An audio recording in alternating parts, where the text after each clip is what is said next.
ఓం శ్రీ గురుభ్యో నమ. ఓం శ్రీకృష్ణ పరమాత్మనే నమ. హరి ఓం. మనం చెప్పుకున్నట్టుగా రెండవ అధ్యాయాన్ని సాంఖ్యయోగాన్ని మనం చెప్పుకుంటున్నాము. స్వధర్మము అంటే ఏంటో మనం చెప్పుకున్నాము ఇంతకు ముందు. అలానే మనం ఒకసారి గుర్తు చేసుకుంటే అర్జున శరణాగతి, ఆత్మతత్వాన్ని తెలుసుకొని స్వధర్మం తెలుసుకొని ఇప్పుడు ఈ 39వ శ్లోకం నుంచి మనము యోగంలోకి అంటే కర్మ యోగంలోకి వెళ్తున్నాము అని చెప్పుకున్నాము. ఇది ఒక్కసారి క్లారిటీ ఏంటంటే, ఇంతకు ముందు చెప్పుకున్నప్పుడు స్వధర్మం చెప్పుకున్నప్పుడు మనకి కొన్ని వ్యావహారికంగా సామాన్యమైన ధర్మాలు ఉన్నాయి. ఆ సామాన్యమైన ధర్మాలు అందరూ చేస్తున్నవి ఏంటి అనేది మనం చూసి ఫాలో అవుతూ ఉంటాం యూజువల్ గా.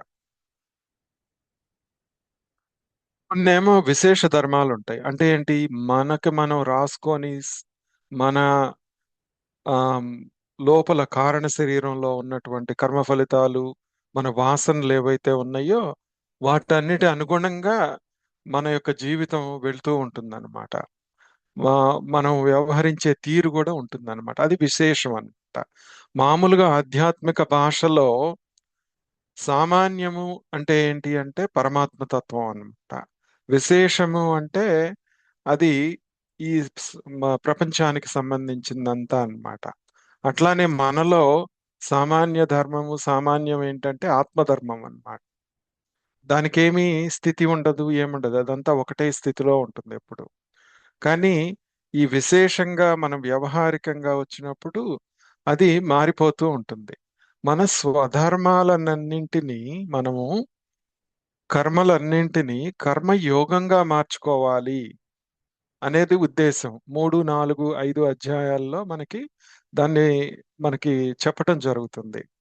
ఇక్కడ కర్మలని కర్మయోగంగా మార్చుకోవటము అంటే ఏంటి అని మనం గనక ఆలోచిస్తే, అక్కడ కర్మల మూలాన కర్మ ఫలితాలు, దానికి సంబంధించిన వాసనలు వస్తే అది మరు జన్మలకి కారణం అవుతా ఉంటుంది కదా.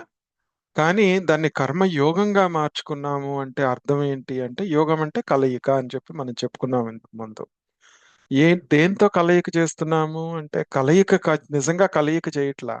నీ స్వస్థితిలో నువ్వు ఉండటమే కర్మ యోగం అని.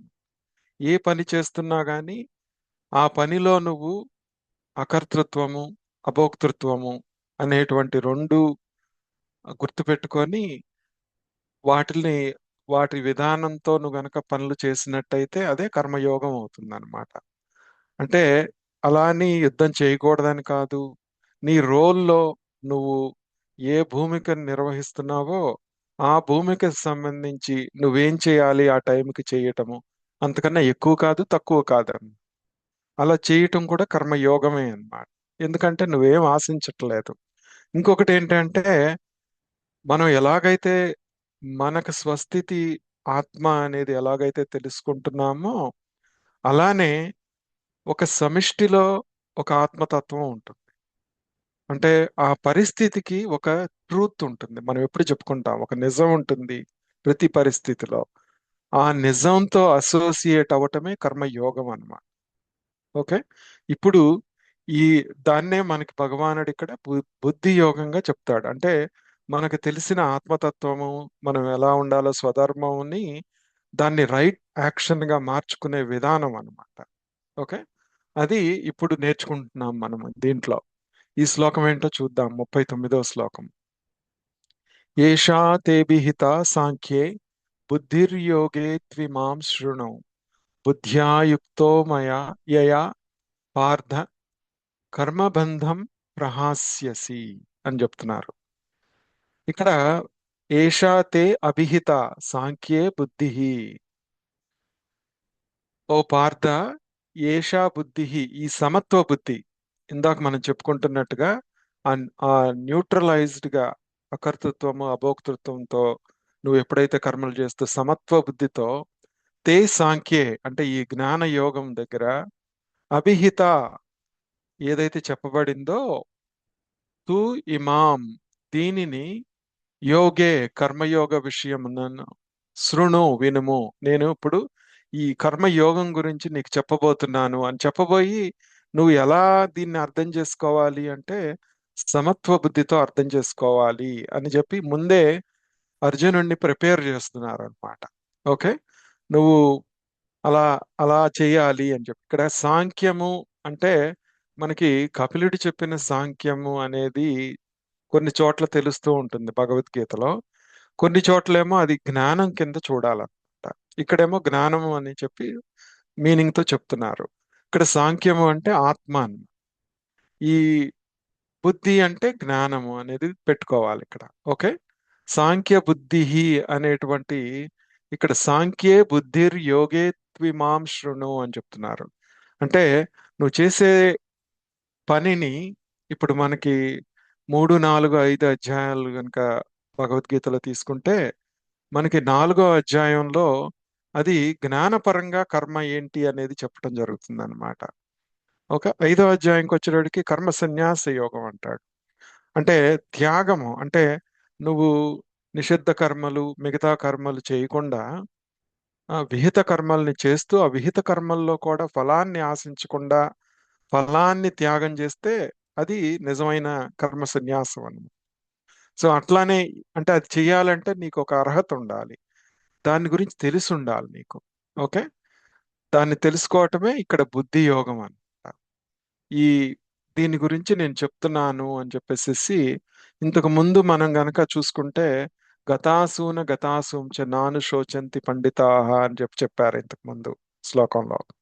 అంటే మనం మనం తెలుసుకొని ఒక ఎవరినైనా బయటపడేయాలి ఒక దుఃఖంలో నుంచి అంటే ఆ దుఃఖానికి పూర్వాపరాలు, దానికి సంబంధించిన కర్మపరంగా అది ఎక్కడి నుంచి ప్రాప్తించింది, ఎందుకు ప్రాప్తించింది అనేది తెలుసుకోకుండా వాళ్ళని ఓదార్చలేమని.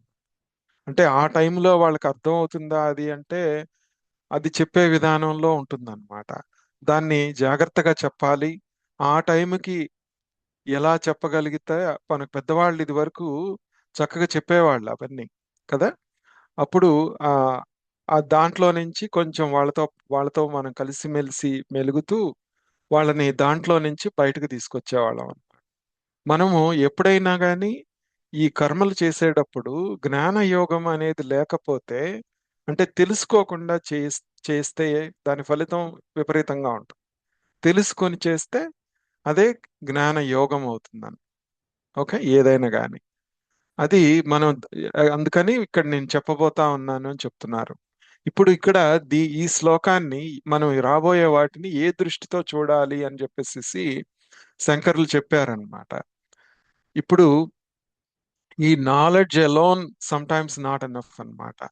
మనము తెలుసుకుంటాము ఇక్కడ అంటే ఎలాగైతే జ్ఞానం తెలుసుకోకుండా కర్మను చేస్తే అది ఎంత మంచిది కాదో, ఉత్త జ్ఞానం తెలుసుకొని ఆచరణలో లేకపోతే అది మంచిది కాదు. శంకర్లు ఆ పాయింట్ ని కూడా ఇక్కడ హైలైట్ చేస్తారన్నమాట. అంటే అదేదో మనం ఒక రిచువలిస్టిక్ గా ఒక భగవంతుడి పూజ చేసేటప్పుడు ఒక సత్సంగంలో కూర్చున్నప్పుడు ఒక మంచి సత్సంగంలో ఉన్నప్పుడు అనుసరించేది కాదనమాట. రోజంతా నువ్వు చేసే ప్రతి పనిలో ఈ జ్ఞాన యోగాన్ని నువ్వు ఇంకార్పొరేట్ చేసుకోవాలి అని చెప్పి శంకరులు గుర్తు చేస్తారనమాట. ఇక్కడ ఏమవుతుంది ఈ బుద్ధి యోగాన్ని తెలుసుకుంటే అంటే ఏంటి, యాక్టింగ్ విత్ రైట్ అండర్స్టాండింగ్. బుద్ధి యోగం అంటే ఏంటంటే బుద్ధి అనేది ధీ అంటాం కదా. ధీ అంటే అది తెలిసిందే మనకి. అట్లానే ఆ ఆ బుద్ధిని పదును పెట్టుకొని దాన్ని తెలుసుకొని మనం చేసే కర్మ ప్రాపర్గా చెయ్యాలి అనేది గుర్తుపెట్టుకోవాలన్నమాట.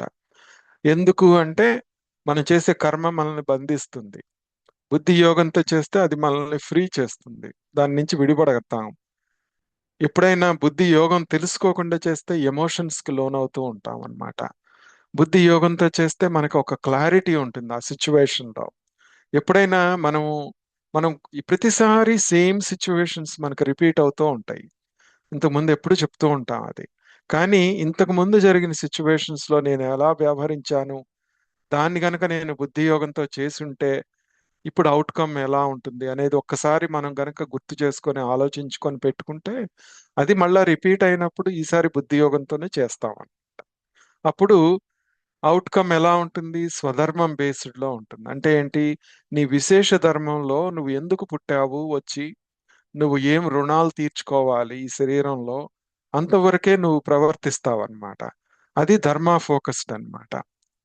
అవుట్కమ్ ఫోకస్డ్ కాకుండా నా స్వధర్మాన్ని నేను ఖర్చు చేసుకోవడానికి వచ్చాను, అది అందుకని నేను చేస్తున్నాను ఇది కర్మని అనేది గుర్తుపెట్టుకుంటే అది బుద్ధి యోగం అవుతుంది అనమాట. అప్పుడు ఇన్నర్ పీస్ వస్తుంది మనకి. ఇది శంకర్లు హైలైట్ చేస్తారనమాట మనకి. ఇక్కడ ఈ రిఫ్లెక్షన్ ఎలా చూసుకోవాలి, ఇది నేను తర్వాత మీకు I will send you PDF also. But ఈ రిఫ్లెక్షన్ ఒకసారి చూడండి. ఆమ్, మన డైలీ చేసే పనుల్లో మనము రిజల్ట్స్ కోసం పనిచేస్తున్నామా, లేదా నా కర్మని ఖర్చు చేసుకోవటానికి నా రోల్ ఎంతవరకు ఉందో దాంట్లో ఇమిడిపోయి చేస్తున్నామా, అంటే క్లారిటీతో చేస్తున్నామా లేదా అనేది చూసుకోవాలి.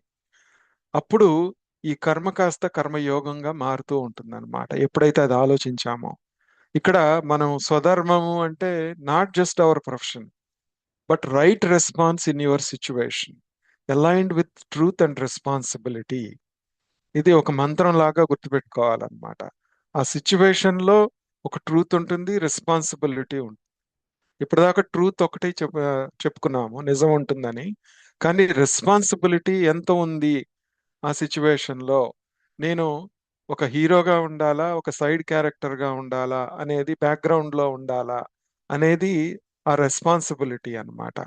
ఇక్కడ స్వధర్మ ఇక్కడ ఎందుకు అంటే అది మన క్లారిటీ ఇస్తుంది. మన స్వధర్మము ఫస్టే ఆలోచించి పెట్టుకోవాలి మనం. నేను ఎందుకు పుట్టాను, నేను ఎవరు, ఏ పరిస్థితుల్లో ఎవరికి పుట్టాను, ఎలా నా జీవనం సాగుతుంది, నా వాసనలేంటి అనేది ఒక్కసారి స్టడీ చేసుకుంటే మనము, నేను ఎవరిని బాధ పెట్టకూడదనో, లేకపోతే నేను ఎప్పుడు రైట్ గా ఉండాలి, లేకపోతే నేను చేసే ప్రతి పనిలో హైయెస్ట్ గా బాగా చెయ్యాలి, ఇట్లాంటివన్నీ, నేను అందరి కోసం ఆలోచిస్తాను, ఇట్లాంటివన్నీ కూడా కొన్ని వాసనలు ఉంటాయి మనకి.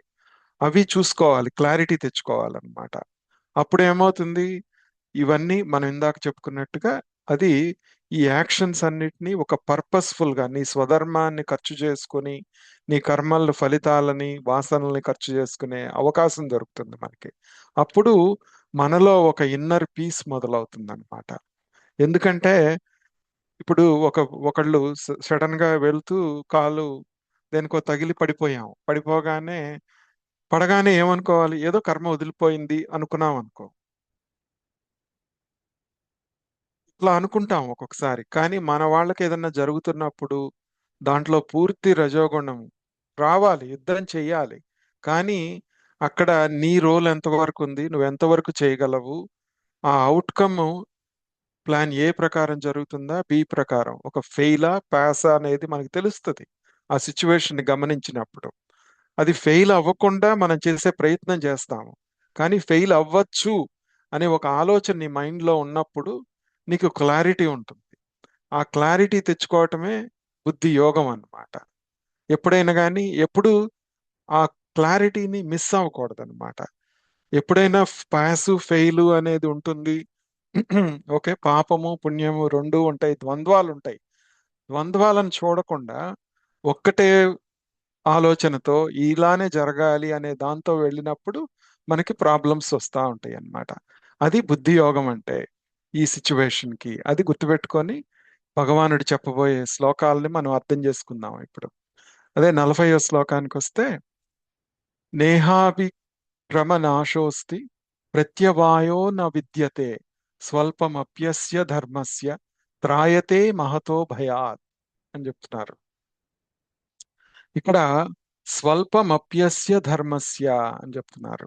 ఓకే, ఏ కొంచెం ఆ స్వధర్మంలో నుంచి నువ్వు ఖర్చు చేసుకున్న సాధన రూపంలో, ఓకే, జన్మ మృత్యు మహతః భయాత్, జన్మ మృత్యు రూపమైనటువంటి ఆ భయం ఏదైతే ఉందో నీకు, ఎప్పుడు ఒకే రకంగా జరగాలి అనేటువంటి భావన, నీకు అనుగుణంగా జరగాలి, నాది అనుకున్న దానికి కరెక్ట్ గా జరగాలి అనే ఈ అభిక్రమ నాశ నా అస్తి ప్రత్యవాయ అని చెప్తారు. అంటే ఈ కర్మయోగం గనక మనం ప్రారంభిస్తే దాంట్లో ఇంకా ఫెయిల్ అవటం అనేది ఉండదన్నమాట. నువ్వు ఎప్పుడైతే దాన్ని అర్థం చేసుకొని మొదలు పెట్టావో, ఫెయిల్ అయినా కానీ యు ఆర్ సక్సీడింగ్ అని. ఎందుకంటే ప్రత్యవాయ దోషం అంటారు. అంటే విపరీత ఫలం ఉండదన్నమాట ఎప్పుడు కూడా. ఎందుకంటే కొంచెం అయినా నువ్వు దాన్ని అనుసరించి గుర్తుపెట్టుకొని చేస్తే ఆ ఆ వాసనలు అవన్నీ ఖర్చు అయిపోతా ఉంటాయి అన్నమాట. ఇది చెప్తూ ఇప్పుడు మనము ఎందుకని ఈ స్వల్పం కూడా చేయలేకపోతాము ఒక్కొక్కసారి, దీన్ని అనుసరించలేకపోతాము అనేది తెలుసుకోవాలన్నమాట. ఎందుకు అంటే మనకి ఒక సేఫ్టీ కావాలి, ఒక సెక్యూరిటీ కావాలి, పర్మనెన్స్ కావాలి జీవితంలో. దానికోసమే మనం ఎప్పుడు కష్టపడుతూ ఉంటాం.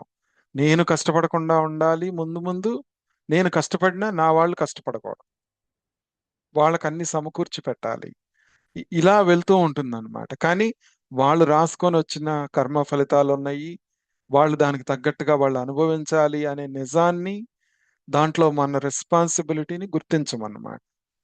మనం ఏం చేస్తున్నాము ఇప్పుడు, ఆ స్వల్పం అప్యస్య ధర్మస్య అంటే దాంట్లో కొంచెం ఒక్కటి పట్టుకున్నా గానీ ప్రత్యవాయ దోషం ఉండదు అని చెప్పి భగవానుడు రీఅష్యూరెన్స్ ఇస్తున్నాడు. ఓకే. ఇప్పుడు ఈ ఈ సన్యాసము, త్యాగము అనేవి గనక మనం పరిశీలించినప్పుడు వాటిల్లో ఈ విహిత కర్మలు చేస్తూ నిషిద్ధ కర్మల్ని వదిలేయటము, ఇట్లాంటివన్నీ చెప్పుకున్నాం మనం. ఆ నిషిద్ధ కర్మలు దగ్గరికి వచ్చేటప్పటికి కూడా ఏంటి అంటే, నా స్వధర్మానికి, నా రోల్కి, రెస్పాన్సిబిలిటీకి వ్యతిరేకంగా ఉన్నవన్నిటినీ నేను త్యజిస్తాను. ఆ త్యజించి దాన్ని ఫాలో అవటం ఎవరైతే నేర్చుకుంటారో అది స్వల్పం అప్యస్య ధర్మస్య, అది త్రాయతే మహతో భయాత్ అన్నమాట. ఈ జనన మరణ చక్రం నుంచి మనల్ని బయటపడవేస్తుంది. జనన మరణ చక్రం దాకా ఎందుకు, ఇప్పుడే పీస్ అనేది వచ్చేస్తుంది మనకి. ఓకే. ఇంకొకటి ఏంటి అంటే మనము ఈ ఈ ధర్మం దగ్గరికి వచ్చేటప్పటికి, ఇప్పుడు సపోజ్ మనము ఒక పారాయణ చేస్తూ ఉంటాం, ఒక పూజ చేస్తూ ఉంటాము. చేస్తున్నప్పుడు ఏ ఉద్దేశంతో చేస్తున్నాము, అక్కడ కూడా ఒక స్వల్పం అప్యస్య ధర్మస్య అనేది ఉంది. అంటే మనలో ఉన్న వాసనని ఖర్చు చేసుకోవడానికి నేను కేవలము భగవంతుడి కోసం చేస్తున్నానా, లోపల వెనకమాల ఎక్కడో ఒక చోట ఏదో వేరే ఆలోచన ఉందా లేదా అనేది పరిశీలించుకోవాలి. ఇక్కడ అవన్నీ సకామ కర్మలు అవుతాయి కదా అని చెప్పి మనం ఇంతకుముందు చెప్పుకున్నాము. అలా కాకుండా ఆ కర్మ చేసేటప్పుడు నేను కేవలం భగవంతుడిని కోరుకుంటున్నాను అని అనుకోవటం అంటే అర్థం ఏంటి అంటే, నాకు చిత్తశుద్ధి కలగాలి అని కోరుకోవటం అన్నమాట. కేవలం భగవంతుడి కోసమే చేస్తున్నాను అంటే నాకు చిత్తశుద్ధి కలగాలి. ఎట్లా అంటే మలదోషము అనేది పోతూ ఉంటుందన్నమాట. ఆ మలదోషం పోయి నువ్వు విక్షేప దోషాన్ని పోగొట్టుకోవడానికి రెడీ అవుతూ ఉంటావు అన్నమాట. ఓకే. ఆ ఇంప్యూరిటీస్ ఏవైతే, అంటే ఇంప్యూరిటీస్ అంటే ఏంటి, వాసనలు. ఆ వాసనలు మనల్ని ఎలా ఈ స్వధర్మం వైపుకి వెళ్లకుండా ఆపుతున్నాయో గ్రహించాలన్నమాట. ఈ కర్మయోగం ద్వారా మనము ఆ మల దోషాన్ని జాగ్రత్తగా అర్థం చేసుకొని చేస్తాం అన్నమాట. ఇక్కడ మనము సాధకుడుగా మనకు తెలుసు, అది తెలిసినా కానీ మనం ఏ లెవెల్లో ఉన్నాము, ఎలా ఉన్నాము, ఎలా తెలుసుకుంటాము అనేది చూస్తే, బిగినర్ గా వచ్చేటప్పటికి మనం ప్రతి పని, మనము any good action done with sincerity, మొట్టమొదట్లో మనం సిన్సియర్ గానే చేస్తాం అన్నమాట. కానీ నాది నా వాళ్ళు అనుకున్నప్పుడు వచ్చినప్పుడు కొంచెం లొంగిపోతూ ఉంటాం ప్రతి దాంట్లో. కానీ మనకు తెలుసు బ్యాక్గ్రౌండ్ లో నడుస్తూ ఉంటుంది అది, కదా. బ్యాక్గ్రౌండ్ లో మనకు తెలుసు ఇది నేను కొంచెం పక్కదారి వెళ్తున్నాను అని చెప్పి తెలుస్తా ఉంటుంది. ఆ తెలియటం ఇంటర్మీడియట్ లెవెల్ అన్నమాట. తెలుసుకున్న తర్వాత అప్పుడు మళ్ళా నువ్వు ఆ చేసేటప్పుడే నిన్ను సరిదిద్దుకుంటావు అనమాట. సరిదిద్దుకొని నేను ఎందుకు ఇలా చేస్తున్నాను, నేను కరెక్ట్ చేసుకోవాలి, దీంట్లో అటాచ్ అయిపోకూడదు, నేను చేసేది మళ్ళీ గుర్తు చేసుకుంటున్నాను అని చెప్పేసి గుర్తు చేసుకొని ఆ సైకలాజికల్ గ్రోత్ వస్తుంది మనలో. ఆ స్వల్పం అప్యస్య ధర్మస్య అనే దానికి వచ్చేస్తాం అన్నమాట. అప్పుడు ఈ ఇక్కడ మన జీవితంలో మనం చేసేవి ఏంటి, కెరియర్ లో మిస్టేక్స్, మనం చేసే ఫ్యామిలీ విషయంలో కానీ కొన్ని చోట్ల మనం కరెక్ట్ అనుకొని చేస్తాము, కానీ అది ఎదురు దెబ్బ తగులుతూ ఉంటుంది మనకి. లేదా నువ్వు ఎంత మంచి చేసినా గానీ మిగతా వాళ్ళు నిన్ను క్రిటిసైజ్ చేస్తూ ఉంటారు. అలా చేస్తున్నప్పుడు నీ ధర్మము ఆ సిచ్యువేషన్ కి ఏదైతే స్వధర్మం ఉందో దాన్ని నేను అనుసరించాను కాబట్టి వాళ్ళు ఏమనుకున్నా నాకు కర్తృత్వం లేదు, నాకు భోక్తృత్వం లేదు అనే ఇంటర్మీడియట్ లెవెల్కి వస్తాం అనమాట. ఆ మధ్యస్థాయి సాధకుడికి వచ్చేస్తాం అనమాట. అప్పుడు ఈ మలదోషం అనేది పోయి మనకి విక్షేపంలోకి వచ్చేస్తా ఉంటాం. అప్పుడు కూడా ఏంటి, కొంచెం ఆలోచన వస్తా ఉంటుంది, ఎందుకు నేను ఇలా చేశాను, పర్లేదులే, నాకు కర్తృత్వం అట్టి పెట్టుకోకూడదు. అంటే అక్కడ ఏంటి, నువ్వు మెడిటేషన్ లో కూర్చున్నా గానీ నువ్వు ఆలోచనల కోసం వెళ్తూ ఉంటావు. అంటే ఏంటి, ఆ సమస్థితిలో ఉంటావు కానీ ఉండటానికి ప్రయత్నిస్తూ ఉంటావు అన్నమాట. అది ఇంటర్మీడియట్ స్టేజ్. తర్వాత నువ్వు ఇంకా వచ్చేటప్పటికి ఏంటంటే ఇది అలవాటు అయిపోద్ది నీకు, అడ్వాన్స్డ్కి వచ్చేటప్పటికి. ఇక ఆటోమేటిక్ గా ఆ స్వల్పం అప్యస్య ధర్మస్య అనేది మొదలు పెట్టేస్తావు. ఒకటి మొదలు పెట్టగానే ఇప్పుడు మనము ఎప్పుడైనా వాకింగ్ చేద్దామా లేదా ఒక పని స్టార్ట్ చేద్దామా అనుకున్నప్పుడు కొంచెం బద్ధకం ఉంటుంది, దాన్ని పోస్ట్పోన్ చేసుకుంటూ ఉంటాము. ఎక్సర్సైజ్కి వెళ్దామా అంటే జిమ్కి వెళ్ళాలా అనుకుంటారు. అక్కడికి వెళ్ళిన తర్వాత ఇంకా బద్ధకం అనేది పోయి అన్ని చేయటం మొదలు, జిమ్కి వెళ్ళినా కానీ లేదా వాకింగ్కి మొదలు పెట్టగానే ఇంకా ఉత్సాహం వచ్చి ఇంకా ఎక్కువసేపు నడుద్దాం అనిపిస్తా ఉంటుంది అనమాట. అట్లానే ఈ అడ్వాన్స్డ్ లెవెల్కి వెళ్ళేటప్పటికి ఈ ఇంటర్మీడియట్ లెవెల్ నుంచి స్వధర్మాన్ని స్వల్పం అభ్యస్య ఫాలో అయినా కానీ నువ్వు పూర్తిగా అర్థం చేసుకొని అడ్వాన్స్డ్ లెవెల్లో ఉండిపోతావు అనమాట. అప్పుడు ఆ సిచ్యువేషన్ లో ఏం జరిగినా పర్లేదు అని తెలుసుకోవటమే ఫియర్ ఆఫ్ డెత్ లేకుండా ఉండటం. అంటే ఆ సిచ్యువేషన్ లో నువ్వు చనిపోతావా బతుకుతావా అనేది ఆలోచన వస్తూ ఉంటుంది మనకి. ఆ ఫియర్ ఆఫ్ డెత్ అనేది రోజు చచ్చిపోతూ ఉంటాం మనం, రోజు పుడుతూ ఉంటాం, ప్రతి సిచ్యువేషన్ లో చనిపోతాం పుడతాం. ఆ సిచ్యువేషన్ లో చనిపోకుండా పుట్టకుండా ఉండటం అంటే ఈ ధర్మాన్ని అర్థం చేసుకొని బుద్ధి యోగంతో చేస్తే ఆ సమత్వ బుద్ధి, సమత్వ స్థితి మనకు ఆటోమేటిక్ గా వచ్చేస్తుంది అనమాట. ఇక్కడ ఇదే మనం చెప్పుకున్న ఉదాహరణలు అన్నమాట. Trying meditation but inconsistent. నేను చేయాలనుకున్నది చేస్తున్నాను కానీ రోజు కుదరట్లేదు. కానీ నువ్వు మొదలు పెట్టావు, స్వల్పం అప్యస్య ధర్మస్య. నెవర్, ఆ ఎఫర్ట్ అనేది ఎప్పుడు వేస్ట్ కాదనమాట. నువ్వు మొదలు పెట్టింది ఎప్పుడు వేస్ట్ కాదు అని చెప్పి భగవానుడు చెప్తున్నాడు. అట్లానే ఎమోషనల్ బౌండరీస్ ఉంటాయి మనకి. మనం చేసే ప్రతి పనిలో ఒక్కొక్కసారి ఆ బౌండరీని క్రాస్ చేస్తూ ఉంటాం, ఒక రిలేషన్షిప్ లో కానీ ఒక చోట. అక్కడ కూడా వెంటనే గుర్తు చేసుకొని ఒకసారి క్రాస్ చేసినా గానీ మొదలు పెట్టాము, అర్థం చేసుకున్నాము, అప్పుడు ఆ స్మాల్ స్టెప్స్ మనల్ని ప్రొటెక్ట్ చేస్తూ ఉంటాయి అన్నమాట. తర్వాత ఇక్కడ ఊరినే స్పిరిచువల్ కన్ఫ్యూజన్ ఉంటుంది, నేను ఇంత సాధన చేస్తున్నాను, ఇది కరెక్టేనా కాదా నేను చేసేది. అంటే నువ్వు మొదలు పెట్టావు, మొదలు పెడితే ఎక్కడి నుంచి మొదలు పెట్టావో అక్కడి నుంచి మళ్ళీ ఈసారి స్టార్ట్ చేసినప్పుడు అదే నీకు ఒక బేస్మెంట్ లాగా, నీకు ఒక పునాది లాగా ఉపయోగపడుతుంది అనమాట. ఏది రాంగ్ అటెంప్ట్ కాదు. ఓకే, అది గుర్తుపెట్టుకోవాలి. అట్లానే రిటైర్మెంట్ ఫేజ్ యాంగ్జైటీ, రెడీ ఎంత, ఎంత అయితే మనకు సరిపోతుంది, ఎంత కావాలి, ఎంత కాలం పని చేయాలి, ఇట్లాంటివన్నీ ఒక ఒక ఫాగ్ లో ఉంటాం అందరూ. భయం ఉంటుంది, దాన్ని సరిగా అసెస్ చేయలేకపోవటం మూలాన, దాని మూలాన ఆ ఎంగ్జైటీ ఉంటుంది అనమాట. ఎప్పటికీ అది క్లారిటీ రాదనమాట. కానీ ఒక్క చిన్న షిఫ్ట్ మొదలు పెట్టాము, నాకు ఇది అవసరము, నేను దీని పట్ల నడుస్తాను అని మొదలు పెట్టాము అంటే ఈజీగా అయిపోతుంది అనమాట. ఇప్పుడు ఇదంతా చేయాలి అంటే ఈ స్వల్పం అప్యస్య ధర్మస్య మనకి కొన్ని ప్రాబ్లమ్స్ ఉన్నాయి. ఆ సింగిల్ పాయింటెడ్నెస్ రాదు మనకి. అది రావటానికి ఏం చేయాలి, మన పరిస్థితిని అర్థం చేసుకొని భగవానుడు నెక్స్ట్ శ్లోకంలో ఆ సింగిల్ పాయింటెడ్ మైండ్ కి ఎలా వెళ్ళాలి, అది ఏంటి అని చెప్పి చెప్తున్నారు. ఏంటో అది 41వ శ్లోకం చూద్దాం. వ్యవసాయాత్మిక బుద్ధి రేకేహ కురునందన బహుశాఖా హ్యనంతాశ్చ బుద్ధయో వ్యవసాయినాం అని చెప్తున్నారు. ఓ అర్జున, కురునందన అని చెప్తున్నారు.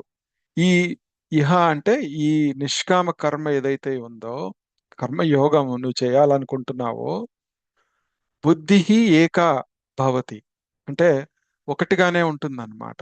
ఒకటిగానే ఉంటుంది. ఎలా? అవ్యవసాయినం, అంటే ఇప్పుడు స్థిర బుద్ధి లేకపోతే సకామంగా గనక మనం చేస్తూ ఉంటే, ఓకే, అప్పుడు ఏమవుతుంది అంటే బుద్ధయ హి బహుశాఖాహ, అవన్నీ కూడా ఆలోచనలు బహుశాఖలుగా ఉన్నట్టు, అన్నిటికీ భేదం ఉన్నట్టు, అవన్నీ ఒక సింగిల్ పాయింటెడ్ లో లేనట్టుగా కనపడతా ఉంటాయి. ఇది ఏంటంటే ఇప్పుడు మనము ఒకసారి ఆలోచించుకుంటే మహాభారతంలో ద్రోణాచార్యుల వారు అందరి శిష్యులకి బోధిస్తున్నప్పుడు ఆ చెట్టు మీద ఏం కనపడుతుందో చెప్పు అంటే అందరూ కొమ్మలు కనపడుతున్నాయి, అవి కనపడుతున్నాయి, ఇవి కనపడుతున్నాయి కొంతమంది బర్డ్ యొక్క ఫెదర్స్ కనపడుతున్నాయి అని చెప్తారు.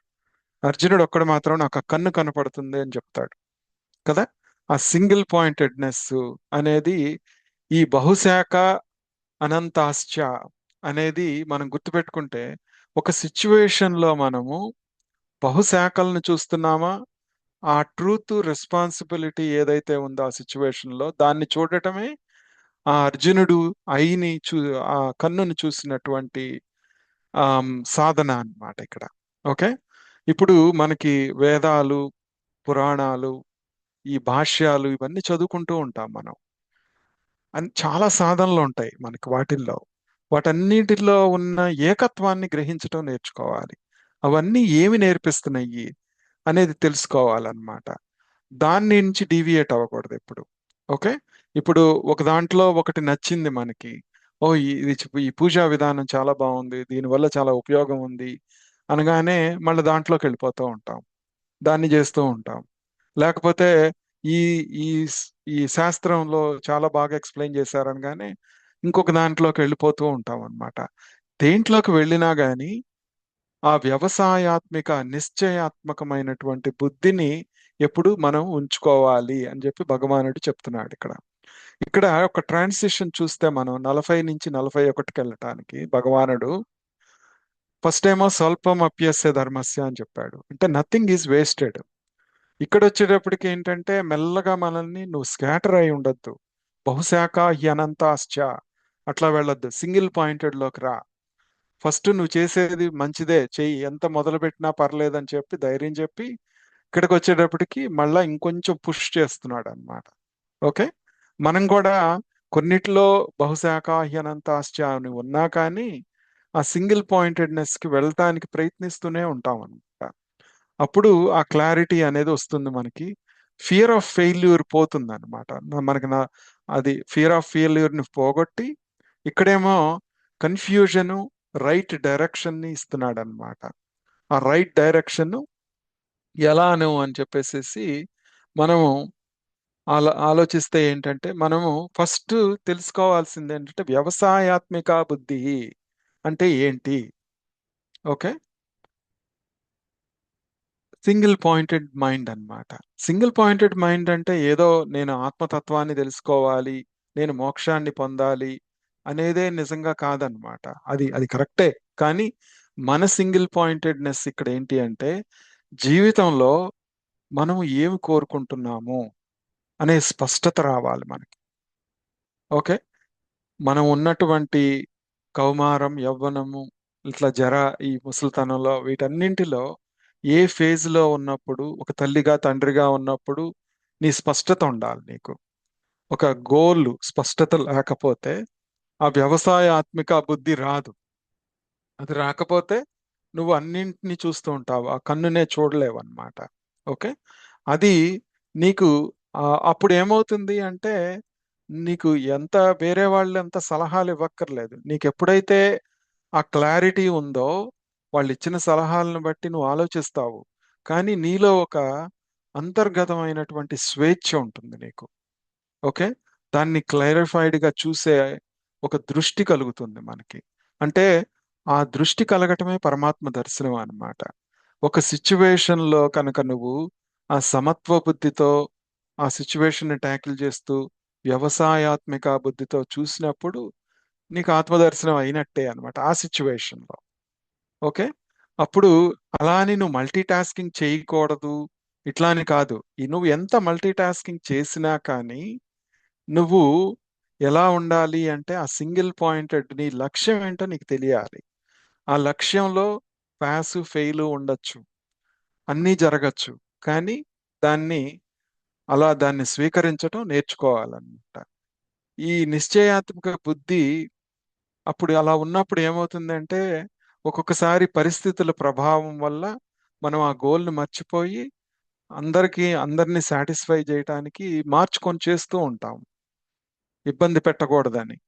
కానీ ఈ కర్మయోగం ద్వారా, బుద్ధి యోగం ద్వారా ఎప్పుడైతే నువ్వు అనుసరిస్తున్నావో, మనం ఎలాగైతే మన కర్మల్ని మార్చుకొని మనం చేస్తున్నామో, అలానే ఆ సిచ్యువేషన్కి తగ్గట్టుగా కూడా ఒక కర్మ ఫలితం ఉంటుంది, ఒక కర్మ యోగం ఉంటుంది.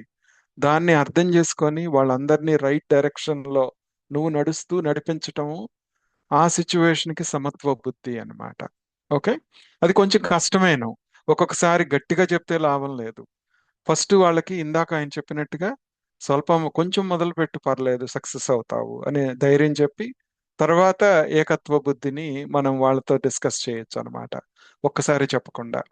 ఇలా ఇప్పుడు మనం వ్యవహారికంగా వస్తే ప్రతి దాంట్లో ఏంటంటే మనం చేసే సాధనలు ఎప్పుడు చేస్తూ ఉంటాము. చేసేటప్పుడు కూడాను మళ్ళీ ఇక్కడ కూడాను మల్టీ టాస్కింగ్ చేస్తూ ఉంటాం మనం. ఆ మల్టీ టాస్కింగ్ చేసేటప్పుడు కూడా ఏకత్వ బుద్ధి ఏంటి, ఏ దృష్టితో చేస్తున్నాను అనేది గుర్తుపెట్టుకోవాలి. అదే ఇక్కడ వ్యవసాయాత్మిక బుద్ధి అన్నమాట. ఇది చేయటానికి ఏమవుతుంది, ఇందాక 40వ శ్లోకంలో మనకి మలదోషాన్ని పోగొట్టేట్టు చెప్తూ వచ్చారు.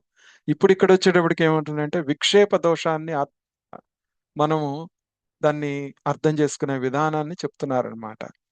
ఈ ఆ సింగిల్ పాయింటెడ్ బుద్ధి రెడ్యూసెస్ విక్షేప అంటే అదే నువ్వు ఆ సిచ్యువేషన్ లో చేసే మెడిటేషన్ అన్నమాట. ఎప్పుడైనా కానీ అంటే ఏంటి, నువ్వు ట్రూత్ని అర్థం చేసుకోవటము, రెస్పాన్సిబిలిటీ తెలుసుకోవటము, అదే ఏకత్వ బుద్ధి, వ్యవసాయాత్మిక బుద్ధి అని చెప్పి గుర్తుపెట్టుకోవాలన్నమాట. ఇప్పుడు మనకి మోడర్న్ గా వచ్చేటప్పటికి ఇక్కడ ఒకటి పెట్టింది ఏంటంటే మనకి too many gurus, too many books, too many practices, comparisons, ఆ గురువు ఏం చెప్పారు, ఈ గురువు ఏం చెప్పారు, ఇట్లాంటివన్నీ మన ఎదురు పడతా ఉంటాయి. మన జీవితంలో కూడా వాళ్ళు ఎలా చేశారు, వీళ్ళు ఎలా చేశారు అనేది ఉంటుంది. ఇవన్నీ ఉంటాయి అన్నమాట. ఇప్పుడు ఈ దాన్ని మనము ఆ 40 శ్లోక వచ్చేటప్పటికి స్టేజ్ 1 అన్నమాట. మనం మెడిటేషన్ స్టార్ట్ చేస్తాం, గీతా రీడింగ్, సేవ ఇవన్నీ చేస్తూ ఉంటాము. ఆ ఇన్కన్సిస్టెన్సీలో మనకి గిల్ట్ ఉండకూడదు. అయ్యో నేను చేయలేకపోతున్నాను, నేను చేయలేదు, నేను ఎందుకని ఇంత తమోగుణంతో ఉన్నాను అనే ఆలోచన మనకు మనసులోకి వస్తూ ఉంటుంది. కానీ మనకు తెలుసు మన గోల్ ఏంటి అనేది. మనం బిగినర్ గా కూడాను అర్థం చేసుకొని, yeah I'm on the right track, నేను మళ్ళా చేయగలుగుతాను అనే ఉద్దేశంతో మళ్ళా ఈ 41వ శ్లోకంలోకి వ్యవసాయాత్మిక బుద్ధిలోకి ప్రవేశిస్తామన్నమాట. అలా ప్రవేశించి ఆ డిస్ట్రాక్షన్స్ అన్ని తట్టుకొని నిలబడి మళ్ళా మన డైరెక్షన్ లోకి మనం వచ్చేస్తాం అన్నమాట. ఇప్పుడు ఇక నెక్స్ట్ శ్లోకంలో ఈ రాబోయే 42 43 శ్లోకాల్లో భగవానుడు ఆమ్, 44 దాకా అన్నమాట ఒక ఒక సీక్వెన్స్ లో చెప్తారనమాట. అవేంటో చూద్దాం ఇప్పుడు. యామిమాం పుష్పితాం వాచం ప్రవదంత్య విపశ్చితః వేదవాదరతాః పార్థ నాణ్యదస్తీతి వాదినః. అంటే మనకు గనక ఈ పరిమితమైనటువంటి అవగాహన ఉండి, అంటే హాఫ్ హార్టెడ్ నాలెడ్జ్ తో ఈ పరలోక ప్రాప్తి కోసం, అంటే కర్మకాండలు చేసేటప్పుడు అంటే దానికి ఒక ఫలితాన్ని ఆశించి, ఓకే, ఈ వేదాల్లో ఉండేటువంటి ఇగో ఈ పని చేస్తే నీకు ఈ యాగం చేస్తే నీకు ఈ బెనిఫిట్ ఉంటుంది, ఇది చేస్తే నువ్వు నీలో ఈ చేంజెస్ వస్తూ ఉంటాయి, నువ్వు కొండలని జాగృతం చేస్తే నీకు ఇది కలుగుతుంది, నీకు ఇలాంటి ఎక్స్పీరియన్సెస్ అవుతాయి, ఇలాంటివన్నీ చెప్తూ చెప్పాలి. ఎందుకంటే నీకేం జరుగుతుందో తెలుసుకోవాలి, కానీ వాటి పట్ల ఆకర్షితులు అవుతూ ఉంటాం అన్నమాట. అదే ధ్యేయంగా పెట్టుకొని ఆ మెడిటేషన్ చేసినా గానీ ప్రాణాయామం చేసినా గానీ దాని పట్ల ఆసక్తిగా ఉంటాం అన్నమాట. అలా ఉండితే ఇంకా అప్పుడు అందులో ఇంకా ఏమీ ఉన్నత స్థాయి ఉపదేశం లేదనుకుంటారు. అంటే ఇదే హైయెస్ట్ లెవెల్ నాకు ఎక్స్పీరియన్స్ అవుతుంది అనుకుంటారనమాట. ఇప్పుడు ఒక గురువు దగ్గరికి వెళ్ళారు. గురువు దగ్గరికి వెళ్ళినప్పుడు ఆ గురువు గారు కల్లో కనిపించారు, ఒక 10 మందితో షేర్ చేసుకున్నాం మనం. అక్కడికి ఆటోమేటిక్ గా మన మైండ్ ఏమవుతుంది అంటే వాళ్ళందరూ దృష్టిలో నువ్వు చాలా గొప్పవాడివి. ఓకే. వాళ్ళు నువ్వు చెప్పకపోయినా గానీ నీలో ఒక రకమైనటువంటి వేదవాదరతాహ అని చెప్పేసేసి ఆ ఆ భావం నీలో వచ్చేస్తుంది అన్నమాట. నాకు గురువుగారు కనిపించారు, అదృష్టవంతుణ్ణి అనేటువంటి చిన్న అహంకారం మొదలవుతుంది అనమాట. ఓకే. అట్లా ఇవన్నీ ఏమవుతున్నాయి అంటేనంట, ఇంద్రియ సుఖాలని మనకి మళ్ళా సెన్సెస్ ని స్ట్రాంగ్ చేస్తూ ఉంటాయి అన్నమాట.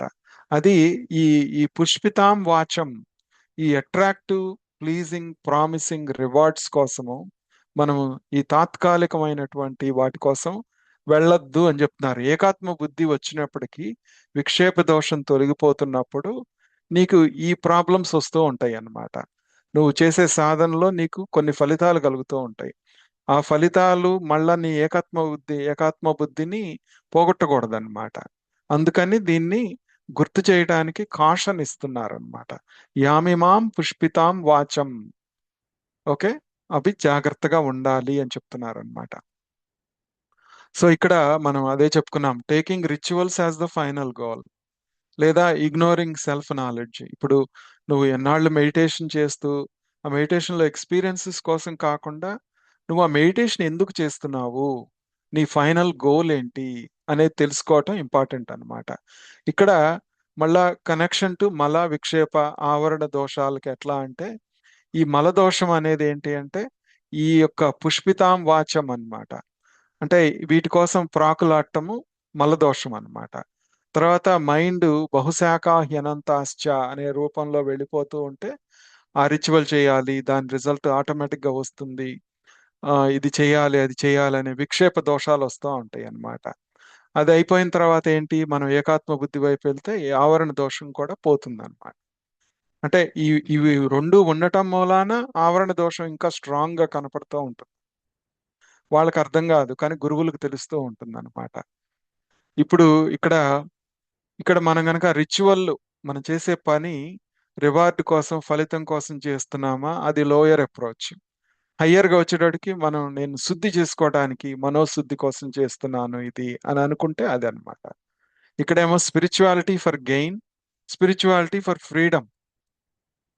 మెనీ గోల్స్ ఉంటాయా, లేదా వన్ క్లియర్ గోల్ ఉందా మనకి? ఎక్స్టర్నల్ ఫోకస్ లేకుండా ఇన్నర్ ట్రాన్స్ఫర్మేషను. ఓకే. ఆ అంతర్గతంగా మనం చూసుకుంటూ లోపల మారటం అన్నమాట.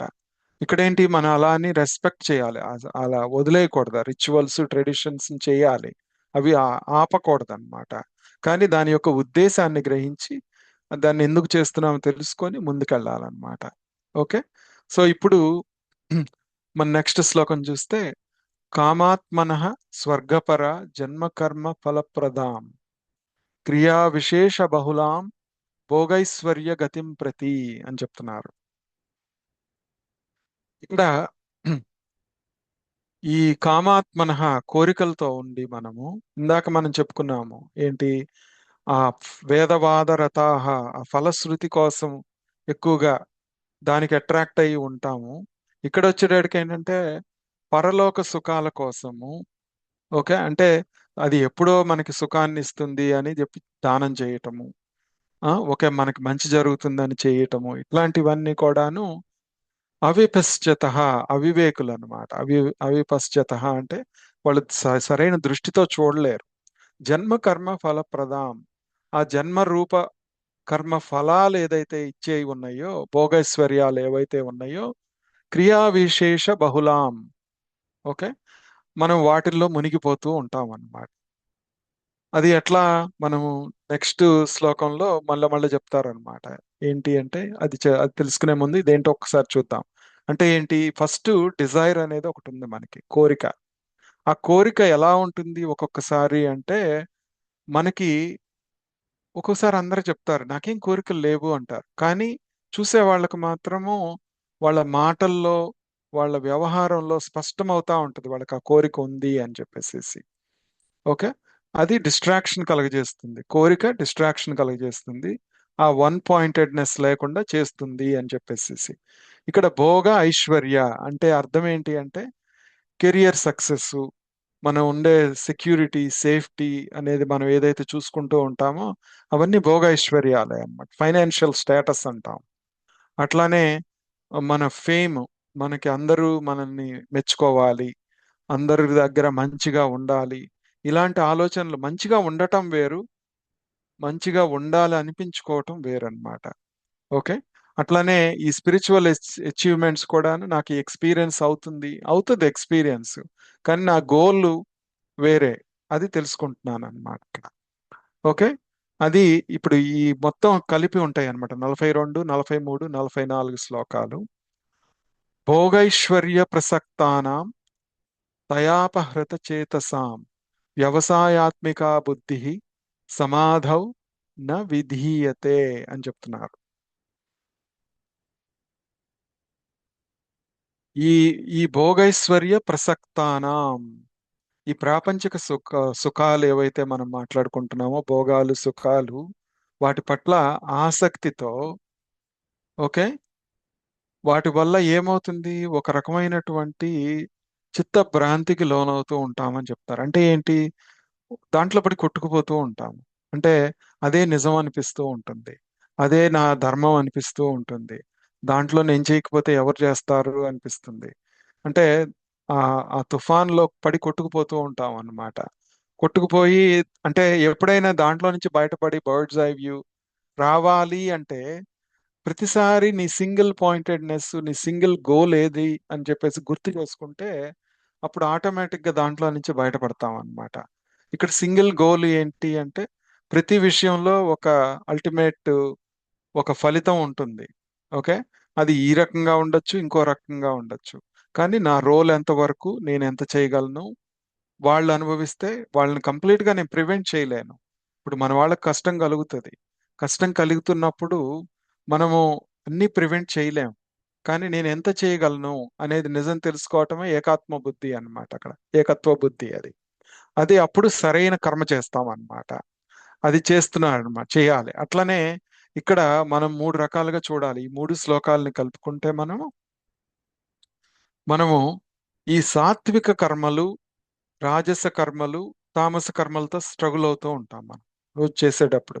ఈ వ్యవసాయాత్మిక బుద్ధి అనేది ఎక్కడ మిస్ అవుతుంది అంటే, సాత్విక కర్మలు చేస్తున్నప్పుడు, సాత్వికంగా ఉంటున్నప్పుడు కూడాను ఆ సింగిల్ పాయింటెడ్నెస్ పోద్ది మనకు ఒక్కసారి. ఓకే. ఎందుకంటే అందరికీ పనికొచ్చేదే కదా నేను చేస్తుంది, వీళ్ళ మంచి కోసమే కదా నేను చేస్తున్నది అనే భావనలో మళ్ళా మనము ఆ భోగైశ్వర్య ప్రసక్తానాం చిత్తభ్రాంతికి లోనయ్యి దాంట్లో కొట్టుకుపోతాం అన్నమాట. అట్లానే రాజసం వచ్చేస్తుంది. సాత్వికం అనే ఆలోచనలో నుంచి రాజసం వచ్చేసేసి, ఇది నేను చెప్పినట్టు వీళ్ళందరూ వినాలి, వీళ్ళకి మంచి కోసమే కదా చెప్తుంది అనే భావన. తర్వాత మనకు మనం కూడా ఫోర్స్ చేసుకొని వాళ్ళకి ఏది మంచిది అనిపిస్తుందో వాళ్ళని తృప్తి చేయటానికి మనం కూడా రాజసంగా మారిపోతాము. లేదా ఒక్కొక్కసారి తామసంగా మారిపోయి వాళ్ళకి కష్టం కలిగించకూడదని చెప్పి మనం చేయాల్సిన రోల్ కూడా చెయ్యమన్నమాట. ఓకే.